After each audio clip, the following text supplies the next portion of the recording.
Clem Clay is the new Executive Director at Grow Food Northampton. Thanks for coming in, sir. Appreciate you giving us some time. I think that's got to be the greatest organizational name there is, Grow Food Northampton, because it really kind of tells you a lot about the organization before you do anything else. But take a minute, explain to us what Grow Food Northampton is, what you do. Well, thanks for having me. Grow Food Northampton is, as the name implies, an organization that is focused locally on the Northampton area. And our mission in that geography is to advance food security by promoting sustainable agriculture. So there's a lot to unpack from that short phrase and from the name.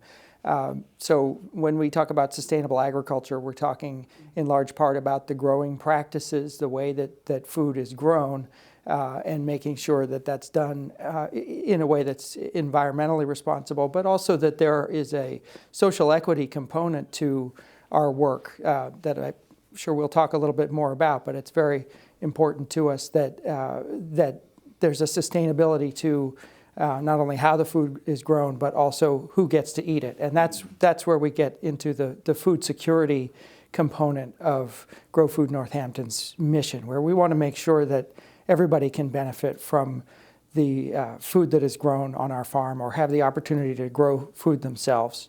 So we have a couple of ways in which we manifest that mission. One is that we own a farm, 121-acre farm, and we lease it out. We don't farm it ourselves. We don't hire staff farmers. We lease most of that land out to individual private farmers who operate in the marketplace, so they have to make a living off their land, but they also operate under long-term leases with us where they allow us to get on the land, do education and other activities there, and are growing in a sustainable manner. And then we work with them to ensure that some of the food that they grow is accessible to people who might otherwise not be able to access it. And we can talk in more detail about that. Another major program for us is our community garden.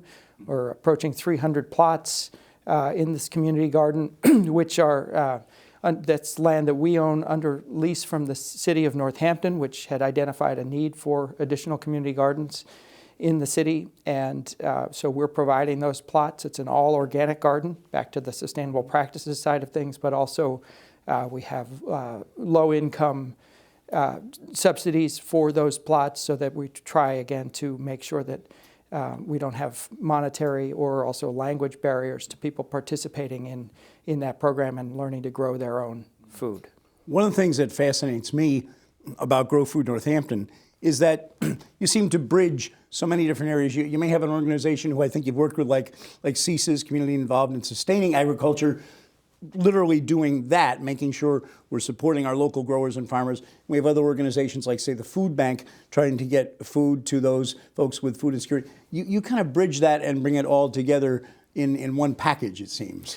That's right. That's a really nice way of putting it. And I think that part of what we've set out to do is to demonstrate how multiple goals that sometimes can be seen as being in conflict with one another can actually all be achieved. And of course, that's part of why we have to focus on doing it and doing it well in Northampton. We're not trying to spread out across the state and do this. We prefer to be a model for others to do something similar, because to do that well, you really need to concentrate your resources on the integration of these different goals. You certainly come to Grow Food Northampton with a lot of knowledge of that organization because, and correct me if I get into the details wrong, but you've been for the last several years program director for the Trust for Public Land here, the Connecticut River Project. You worked hand in hand with Grow Food Northampton to really help preserve farmland critical to what you're doing now at Grow Food Northampton. Exactly. It's really kind of fascinating. Yeah, for me, it's a great sort of a full circle story, and I think for the organization as well, that I had the opportunity to help protect the land that Grow Food Northampton bought from the Trust for Public Land. This was back in 2010 and 2011. So I was very involved with many of the same people who have now brought me on board That's a great feeling to be back in a different capacity and to have this different perspective. My previous perspective was much more about the protection transaction, ensuring that it stayed in agriculture and went to a good buyer. And Grow Food Northampton was that buyer. And now I get to look at it from the other side, which is now, as the owner of that protected land, there's a huge responsibility to use it well, to not only keep it in agriculture and make sure it's farmed sustainably, but also to manage the organization in such a way that it can be a good steward of that land in perpetuity. So it's a fascinating opportunity to come at the same project from two different angles. And what you're doing now, it seems to me, I know your background educationally, went to California State University, Berkeley, degree in soil science. So, I mean, you were interested a long time ago, a long way back, working the land, being in agriculture, doing something like what you're doing now. That's absolutely right. This feels like a great landing spot for me in my career, and like it's something that I've been headed towards for a long time. So even beyond, further back than getting a soils degree at UC Berkeley and working on community garden and farmers market efforts out there. I grew up in Vermont on a farm. I'm still involved in a very small way in maple syrup production at the family farm there. And so I've always wanted to be connected to agriculture in one way or another. And this is a great opportunity for me to really work with our farmers and with the larger food system in our area to make a difference. I would guess a lot of folks would think, well, here we are in the dead of winter, and that's a real quiet time for somebody involved with the land and agriculture. But I'm guessing probably not, because winter is a time when you must be lining up and making sure all your growers are getting ready for seeding, which is not really all that far off on the calendar. A lot happening right now, I would guess. Yes, a lot is happening right now. Our farmers are busy ordering and receiving seeds and plant starts and so on, and everything that they're going to need to get their seasons off the ground in a couple of months.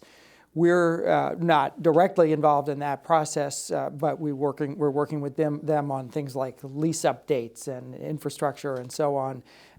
And we're really gearing up to get our community garden expansion for this year in place, to prepare to register new gardeners, to reach out to more Spanish-speaking gardeners, and to prepare for educational programs that we run, bringing field trips out. We brought about 800 elementary school students out to the farm last year. We plan to expand that further as well. So ultimately, it seems to me it's about preserving land, keeping land in agriculture, but beyond that, ultimately getting good produce, locally grown, into the hands of folks who, for one reason or another, and many times because of income, would not be able to get that. Yes, that's right. And we don't make sure that all of the produce from the farm goes to low-income folks, but we want to make sure that as much of it as possible can, and still be fair to the farmers. And so the way that we do that, for example, Crimson and Clover Farm has a community-supported agriculture model where they sell shares of the vegetables that they'll grow for the year. And the market rate is for all CSA shares in the valley is a little bit out of reach for folks who are low income, even if it's cheaper than going to the store to buy the same sort of produce. So what we do is we raise money as an organization to help subsidize shares for low income residents of Northampton. If they are on the SNAP benefits program, they can apply, they can get a share at half price. We'll pay the other half. So the farmers are still able to make the money that they need to make, but we're helping to make sure that there's accessibility. And we have similar programs for seniors, which is a 90% subsidy, and then subsidized garden plots again for folks to get access to the garden and grow their own food. So in a variety of ways, we're trying to make the land and the food from the land accessible to folks who otherwise might not have been able to tap into that. Well, it's a great story. We barely scratched the surface. Clem Clay, Executive Director at Grow Food Northampton, thanks for coming in. Thanks very much for having me.